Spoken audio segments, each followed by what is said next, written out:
Father, into your hands I commend my spirit. These are the last words of Jesus in Luke's gospel before he dies on the cross. And at their heart, they are words of determination and purpose. Jesus knew that he was going to die.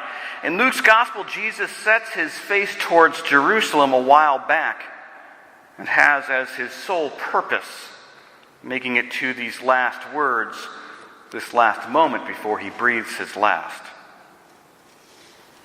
Yet from the moment he is betrayed by Judas at the Last Supper, it would seem that he was not in control of the events taking place. He was in the hands of others. He received beatings at the hands of others. He was scourged, whipped with a cat of nine tails, with bits of bone woven through the leather for maximum cutting effect at the hands of others. He was forced to carry his cross through the crowds mocking him and nailed to that cross by the hands of others. Yet it is into God's hands that Jesus commends his spirit. At the very end of his life, he shows all of those who thought they had control over him, thought they were in charge of what was going to happen. He shows them that it is not into their hands that his life has belonged, but that God's hands would be the ones to catch and to cradle him as his soul dies. How often do we think that we are in control of our own lives? Probably fairly often, I would imagine. We decide when to get up. We decide what we'll have for breakfast and what time that happens, how hot we want the shower, what shampoo we will use. That's a lot of control we've got, and I haven't even gotten us out of the shower yet. I think we live our lives with the illusion that if we work hard enough at it, we can control our lives, the actions of others, the outcomes of ideas and projects, and pretty much all of the rest of it. Notice I said the illusion. All of us have had a moment when all of our managing of a situation, all of the control we thought we had, vanishes in an instant. We throw up our hands and realize that we are not in control.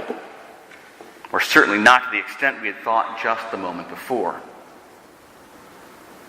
In those moments, we are forced to confront the fact that all we can do is put this moment, this situation, this drastically feared off-course plan into God's hands. In short, God has us right where God wants us to be.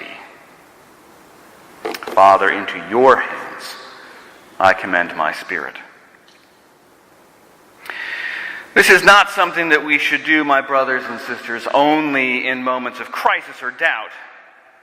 It is something that we should do and be realistic about constantly. And if we are honest, however, I bet that more times than not, even if we've tried to live this way with true intention, that we fall way short of living our lives in recognition that we are constantly dependent upon God. Why? Because this is so very difficult. I think, again, if we're honest with ourselves, the best we do is mere lip service of this notion. We are really just left grasping for all the control we can possibly get and hoping that God, in God's wisdom and great mercy and love for us, will fill in the remaining gaps with maybe the things that hopefully make us happy, or things that help us maintain the illusion that we are actually in control of anything at all, ever. Father, into your hands I commend means surrendering all of our dreams, all of the things that we think that we need, that we want and deserve, taking all of those and saying in a very real sense, God, all of that, all of it, yeah, whatever. Saying, Father, into your hands I commend means taking all of those things and making them subservient to what God wants for us. And let's be even more honest and real about this. Sometimes that is not what we think we want or know in our hearts that we think is best for us. And that can be hurtful, emotionally, mentally, and even relationally.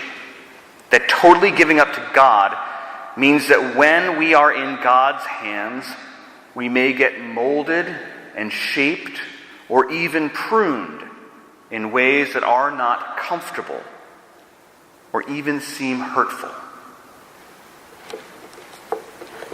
Relinquishing our lives, our souls, as Jesus did on the cross, completely, is so hard because in the end, as one commentator put it rather clearly, it's hard to relinquish our lives completely to God, most of all because we believe a lie.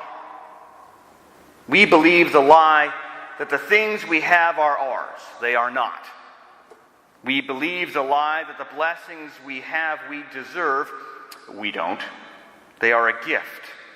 We believe that our children, our parents, our spouse, and our friends are ours. They are not. They are gifts on loan from God. And we better be thankful for those blessings and faithful in how we care for those gifts every day. Each person we love is a child and is His creation, trusted to us. We believe that the life we have is ours. It is not. It is God that gives us breath, and He can take it away at a moment's notice.